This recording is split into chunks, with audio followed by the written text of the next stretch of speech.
Merci à toute l'équipe, merci Jérémy pour cette lecture. Alors on est toujours dans cette série de la lettre de Paul aux Éphésiens. On pourrait résumer l'épître aux Éphésiens en ces mots. Les richesses insondables de Christ. C'est un message que Dieu veut vraiment imprimer dans nos cœurs. Chaque chrétien est multimilliardaire en Christ. Est-ce qu'on est conscient de ça ? Est-ce qu'on a cette joie-là ? Est-ce qu'on peut vivre avec ça ? Chaque chrétien est fabuleusement riche en Christ.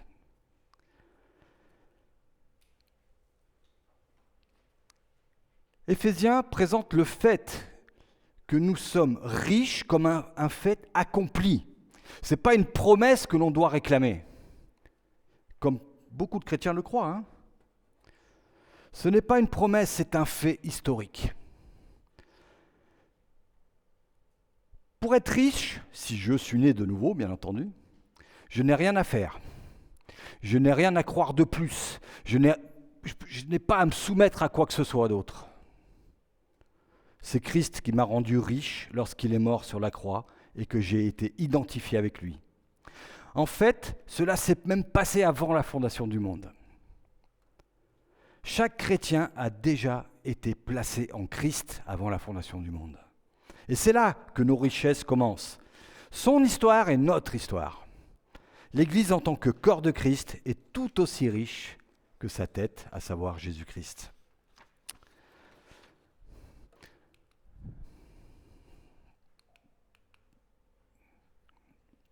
Bon, ça y est. Aujourd'hui, 3 questions. De quoi, comment, pourquoi, ou plutôt même pour qui ? Avec le début du chapitre, Jérémie a répondu à la question suivante. De quoi avons-nous été sauvés ? La réponse, nous avons été sauvés de nous-mêmes, de Satan, du péché, de l'enfer, de la colère de Dieu, de la loi et de tout ce qui est mauvais. Il y a 2 semaines, avec Philippe, nous avons répondu à cette question. Comment Dieu accomplit-il cela ? Deuxième partie du chapitre 2. La réponse est par la grâce créatrice. Il nous a créés, puis il nous a recréés. Ce n'est point par les œuvres, nous dit Éphésiens, afin que personne ne se glorifie.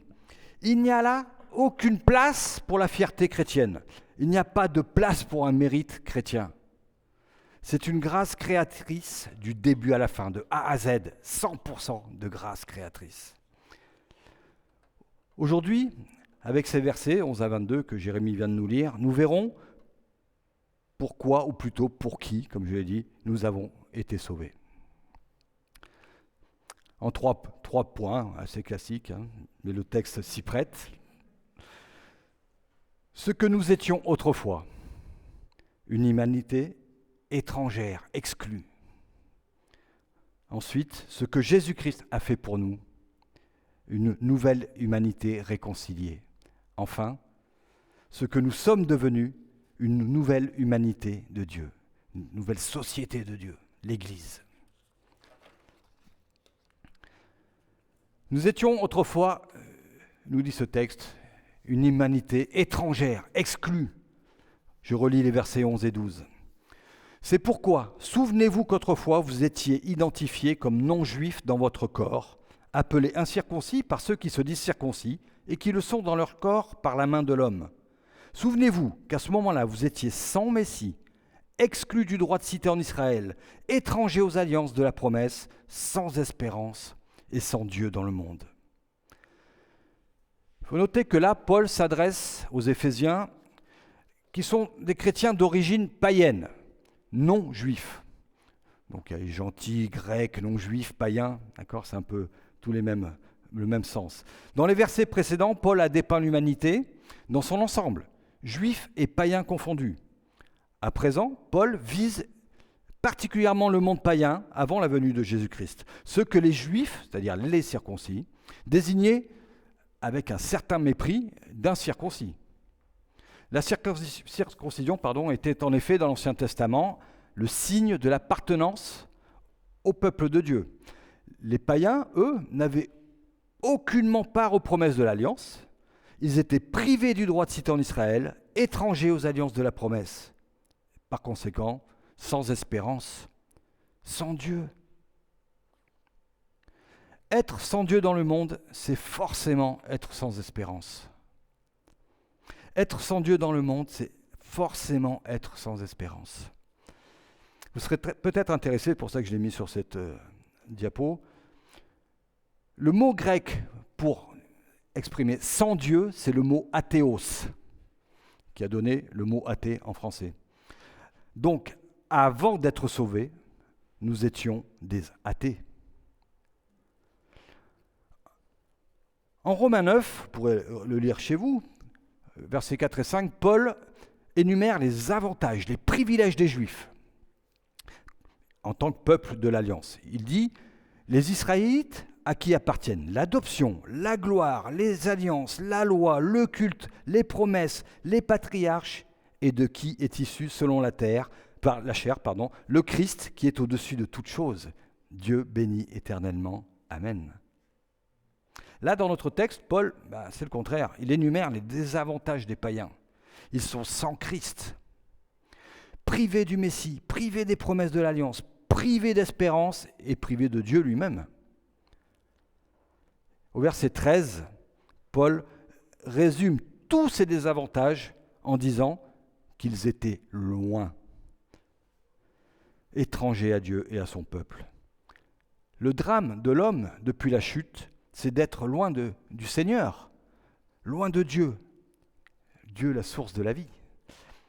Il y a une distance infranchissable entre l'homme pécheur et Dieu.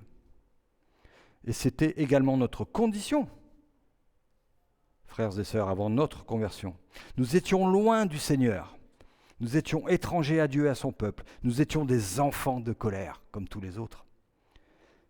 Mais le Seigneur a fait de nous ses enfants, il a fait de nous son peuple, il nous a accueillis dans sa famille, dans son amour et sa grâce. Ce que nous étions. Ce que Jésus-Christ a fait pour nous, une nouvelle humanité réconciliée.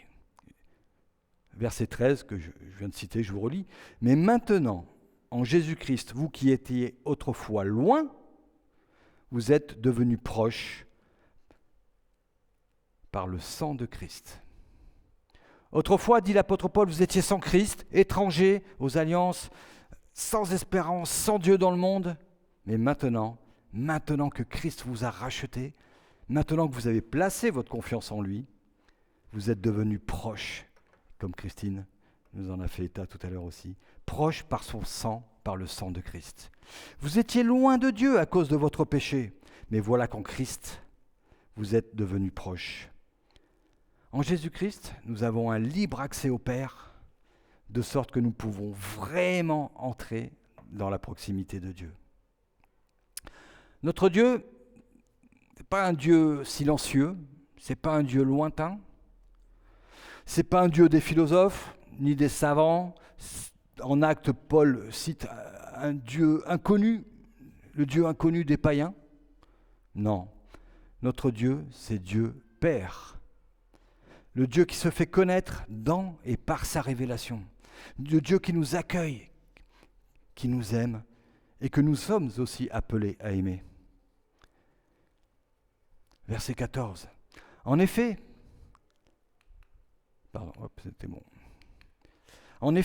il est notre paix, lui qui des deux groupes n'en a fait qu'un et qui a renversé le mur qui les séparait, la haine.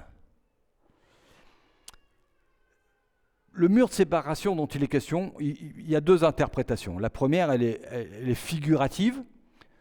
Certains textes juifs faisaient référence à la loi comme étant une enceinte, une clôture autour d'Israël pour les protéger notamment de l'influence des païens.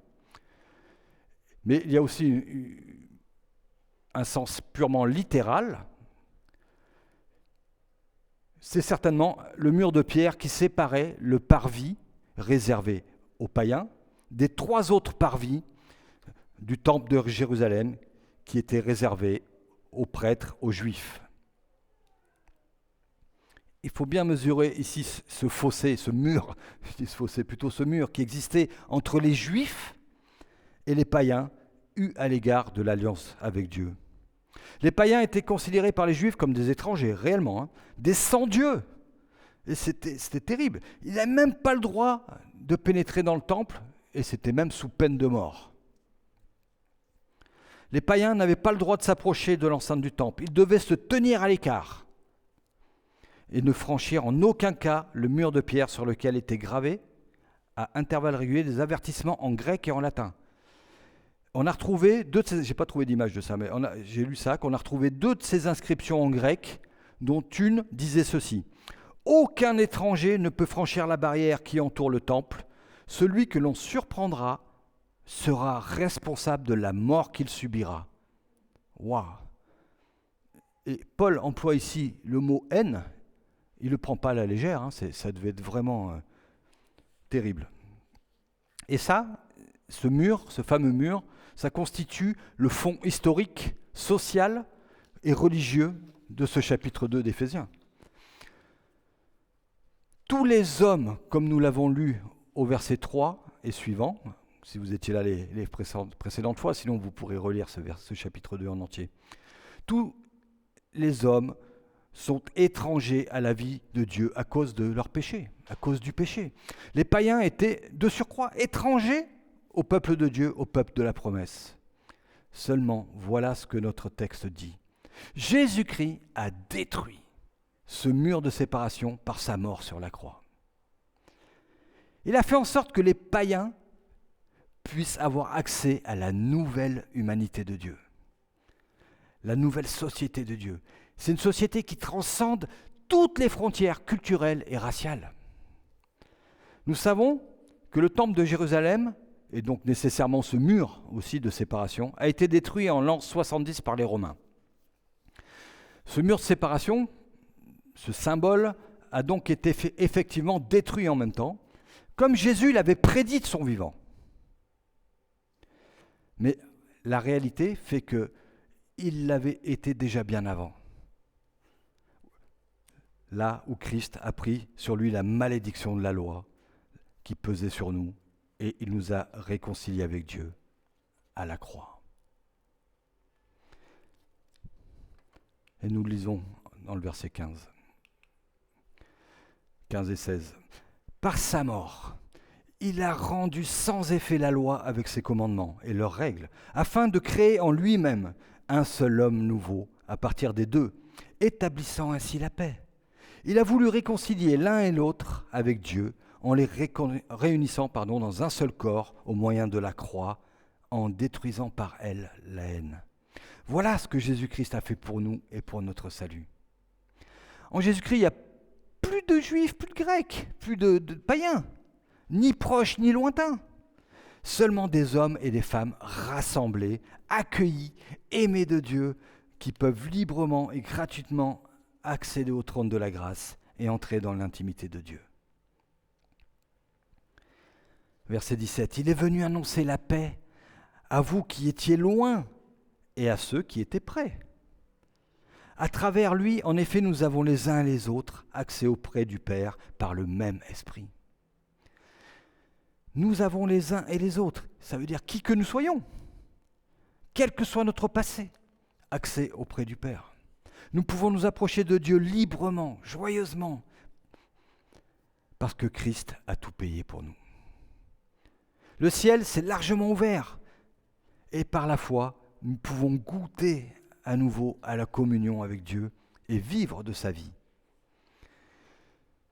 Si les premiers versets 11 et 12 de ce passage nous révèlent quelle était notre condition autrefois, ce que nous étions, lorsque nous étions sans Christ, sans espérance, sans Dieu dans le monde, les versets 13 à 18 nous parlent de ce que Jésus a fait pour nous, pour notre salut. De sorte que maintenant, de lointain, nous sommes devenus proches. De 2 communautés, nous sommes alors devenus une seule communauté, réconciliée avec Dieu. Vous avez noté la réconciliation, il y a 2 réconciliations. D'abord entre les hommes et les femmes, quand on dit homme au sens large, et ensuite l'unité réconciliée avec Dieu, verticale et horizontale. Dans les versets qui suivent, l'apôtre Paul fait état de la nouvelle humanité ainsi créée par Dieu, cette nouvelle société de Dieu qui est l'Église, ce que nous sommes devenus, la nouvelle humanité de Dieu. Versets 19 à 22, on peut les relire. Ainsi donc, vous n'êtes plus des étrangers ni des résidents temporaires. Vous êtes au contraire concitoyens des saints, membres de la famille de Dieu. Vous avez été édifiés sur le fondement des apôtres et des prophètes. Jésus-Christ lui-même étant la pierre angulaire. C'est en lui que tout l'édifice, bien coordonné, s'élève pour être un temple saint dans le Seigneur. C'est en lui que vous aussi, vous êtes édifiés avec eux pour former une habitation de Dieu en esprit. La nouvelle humanité de Dieu, elle est dépeinte ici sous 3 traits, 3 aspects, 3 réalités qui chacune recouvre un aspect de ce que l'Église est aux yeux de Dieu. La première, citoyen du royaume de Dieu. Vous êtes concitoyens des saints, dit l'apôtre, citoyens du royaume de Dieu, du peuple de Dieu, le peuple sujet de son élection, le peuple sur lequel Dieu règne. Le fait d'être unis à Jésus-Christ par la foi fait de nous des citoyens du royaume de Dieu. Il s'agit là d'un royaume où les Juifs et les païens sont sur un pied d'égalité. Un royaume qui n'est ni juif ni romain, international. Il est interracial, plus beau, plus durable que n'importe quel empire terrestre. Concitoyens des saints, nous sommes aussi membres de la famille de Dieu. Deuxième partie du verset 19. Christ ne fait pas seulement de nous des citoyens du royaume, il fait de nous aussi des membres de la famille de Dieu. De sorte que Dieu n'est plus seulement notre roi, notre Seigneur, mais il est aussi et d'abord notre Père. C'est comme cela que nous l'invoquons, non, quand nous prions. Notre Père. Nous sommes vraiment proches de lui. Être membre de la famille de Dieu fait aussi de nous des frères et sœurs. C'est la communauté fraternelle, où nous pouvons expérimenter l'amour du prochain. Par-delà les frontières raciales, sociales, ou toute autre frontière. Et on peut aussi goûter aux bénédictions divines. Mais voici le point culminant. Les chrétiens ne sont pas seulement citoyens du royaume de Dieu. Ils ne sont pas seulement membres de la famille de Dieu. Ils sont le temple de Dieu. L'habitation, l'édifice de Dieu qui s'édifie sur le fondement des apôtres et des prophètes, de l'écriture sainte, de la Bible. Verset 21. C'est en lui que tout l'édifice bien coordonné s'élève pour être un temple saint dans le Seigneur. Plus besoin de temple de pierre. Selon le verset 22, nous formons une habitation où Dieu habite en esprit. Par l'esprit, nous goûtons déjà à la joie communautaire et à la joie de la présence divine qui seront parfaites lors du retour de Christ. Donc les chrétiens eux-mêmes, l'Église, sont le temple de Dieu, l'habitation de Dieu, les signes visibles de la présence de Dieu sur toute la surface de la terre. Plus besoin de se rendre à Jérusalem, pas besoin d'aller à Rome, ni à Genève, et encore moins à la Croix-Rousse. Il suffit de vivre la réalité de l'Église là où le Seigneur nous place et où il nous est donné de partager ensemble la joie de notre appartenance à notre Seigneur Jésus-Christ. L'Église n'existe pas seulement lorsqu'elle est rassemblée, lors du culte. Elle doit demeurer une réalité tous les jours, même lorsqu'elle est dispersée, chacun sur son lieu de vie, au boulot, en vacances, à la maison, peu importe. À la condition suivante que nous dit ce texte, pourvu que l'Église soit solidement enracinée et bâtie sur le fondement des apôtres et des prophètes, sur la parole de Dieu.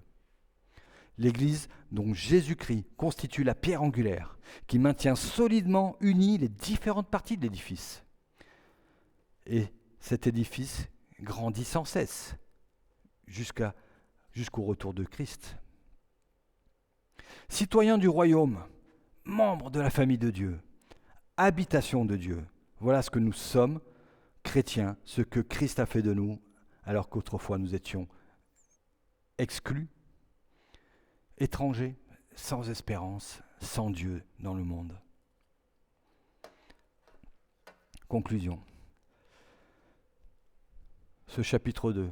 Nous sommes sauvés de, nous sommes sauvés par, et nous sommes sauvés pour.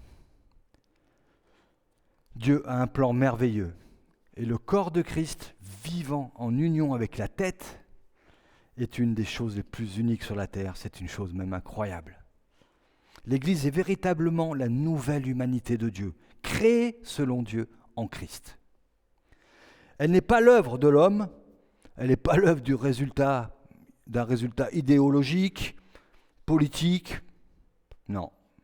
L'homme naturel, on le sait, il s'est uniquement érigé des barrières entre les hommes, entre les cultures, entre les races, les couleurs, les classes sociales, etc. Il n'y a pas si longtemps, pensez aux rideaux de fer, pensez au mur de Berlin, plus actuel, au pseudo-mur entre les États-Unis et le Mexique, et à tous ces murs que les hommes érigent entre eux, pour des raisons, à mon avis, souvent plus que douteuses. Mais l'Église elle-même, et nous devons être prudents, parce que l'Église elle-même, avec ses multiples divisions, ses querelles de clochers, ses dénominations, et même au sein de chacune d'elles, à l'intérieur même de nos communautés, des disputes inutiles, des déchirements, des divisions, des médisances, des ségrégations raciales, sociales ou autres. Nous devrions, en tant que chrétiens, donner de l'Église, donner du peuple de Dieu, donner de la famille de Dieu que nous sommes, de Dieu, de donner de l'habitation de Dieu que nous sommes, une toute autre image.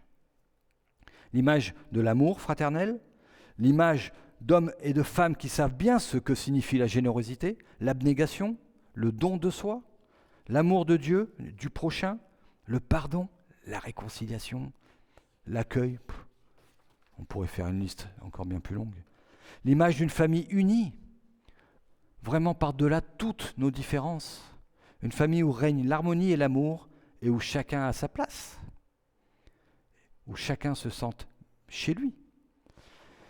Et où il fait véritablement bon vivre. Un foyer chaleureux où, avant toute chose, Christ est honoré, véritablement honoré, par l'amour que nous nous portons les uns pour les autres, sans considération de personne. Je cite Dominique Angers.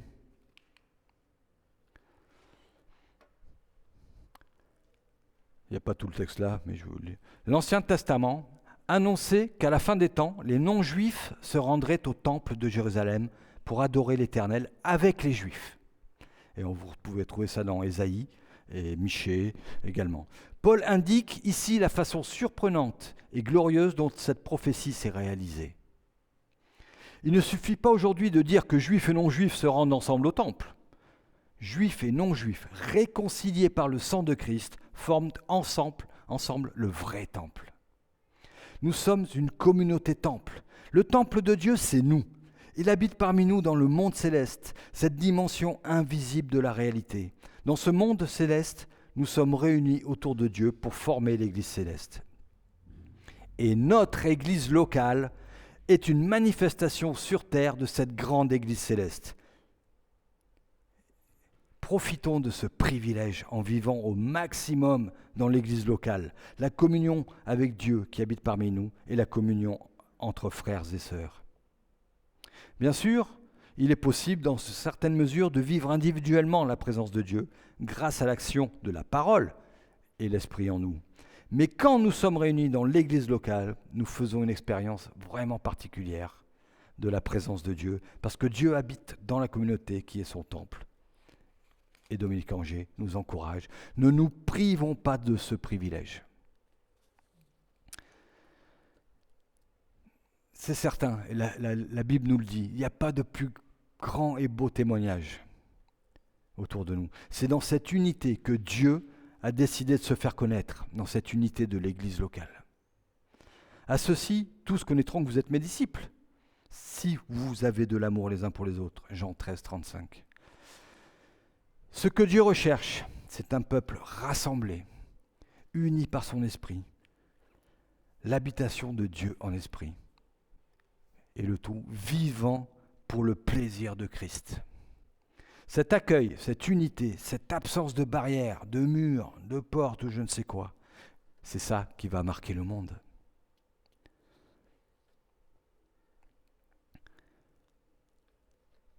Je n'ai pas choisi d'autres textes en introduction à la Sainte Seine, parce qu'on vient de voir ce que Christ a fait pour nous, ce qu'il a fait pour nous. Et la parole de Dieu nous commande de nous en souvenir régulièrement, au travers de la Sainte Seine, nous souvenir de ce que Christ a accompli pour nous, et nous demande de le faire jusqu'à son retour. Donc si vous n'êtes pas en accord, ou simplement en réflexion, ou pas en règle avec Dieu, ou pas en règle avec une autre personne, abstenez-vous tout simplement, sans aucun jugement.